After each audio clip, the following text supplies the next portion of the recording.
3.5 साल से रिलेशनशिप है, बट एक बार धोखा हो चुका है। अब ट्रस्ट नहीं है।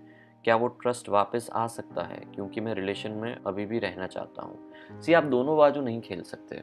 आई नो, जब ट्रस्ट टूटता है तो उसको वापस से लाना इट्स वेरी डिफिकल्ट, क्योंकि यार वो पहले भी हो चुका है, वापस से होगा, उसका डर रहता है, या फिर वो इमेज वापस आ जाती है। That insecurity comes back.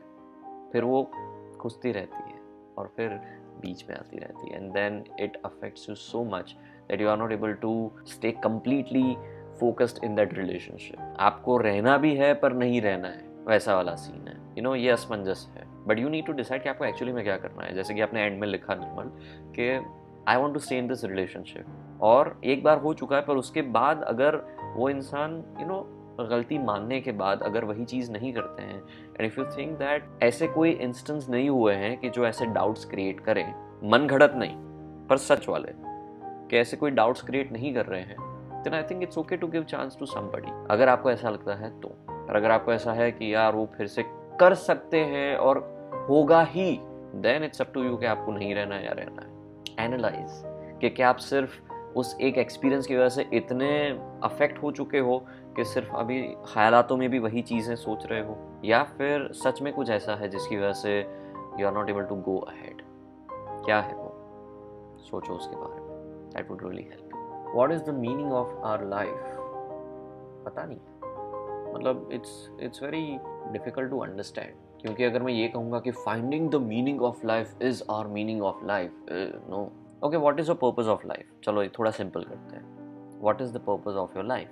वो आपको तब पता चलेगा जब आप अपनी ज़िंदगानी में जिस चीज़ में ज़्यादा खुश हो, जिस चीज़ में आपको ऐसा लगता है कि I feel really connected, and ये मैं for a very long period कर सकता हूँ, या फिर जब भी मैं वो करता हूँ या करती हूँ तो मुझे अच्छा लगता है, but at the same time दूसरों को भी उसकी वजह से अच्छा लगता है, then that's your purpose, or let's say one of the purposes, जैसे कि one of my purposes is to help people, to कहीं ना कहीं give the back, ऐसा कि देखो तुम अभी थोड़े से यहाँ इतर बितर हो चुके हो, पर कोई बात नहीं, तुम अकेले नहीं हो। जब मैं अकेला था तब मैंने क्या किया था, I'll share those tips with you, you'll be fine।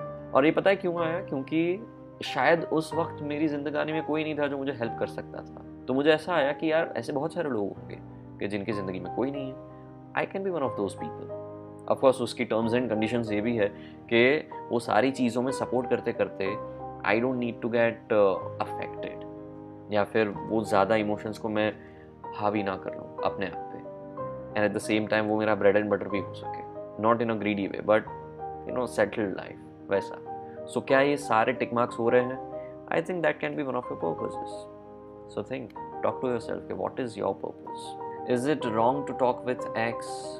अगर आप मतलब सोचो यार, तुम अभी रिलेशनशिप में हो और एक्स के साथ बातें भी कर रहे हो, when you are not even out of that, would you be okay with that? मतलब थोड़ा उल्टा सोचो कि आपका पार्टनर या आपकी partner, despite of being in a relationship, a good relationship, she is talking to her ex, would you be okay with that? मतलब see, I don't have any problem, simple. अगर मेरी जिंदगानी कोई ऐसी सिचुएशन आती है, आई डोंट माइंड, पर अगर एक्स के साथ बात करने वाली जो सिचुएशन है वो कहीं ना कहीं प्रेजेंट रिलेशनशिप में प्रॉब्लम्स क्रिएट कर रही है, then that's a red flag, then I would not be okay with that, and I need to communicate, ठीक नहीं है। एंड आई फील अब निकल चुके हो तो वापस से उस रिलेशनशिप को क्यों जिंदा रखना चाहते हो? Why do want to get hurt again and again? You just want the attention of that person, और जो मिला वो ले लिया, इसलिए हम कॉन्टेक्ट में रहेंगे। That's foolishness. You should stop doing that. You have better things to do. She left me for the reason which I don't know. What should I do now? It's been a year and I love her truly.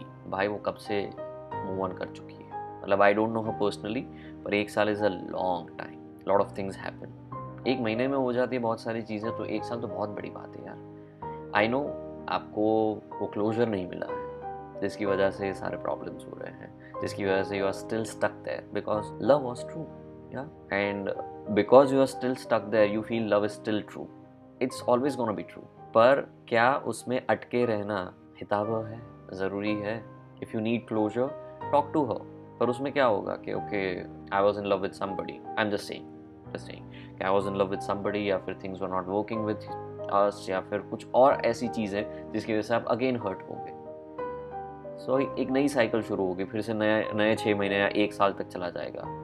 कब तक ऐसे खींचते रहोगे? Accept it, shit happened, flush it and move on. If you want closure, talk to her, I would suggest that, but just be careful कि वो closure लेने में you don't get hurt, because you really don't deserve that.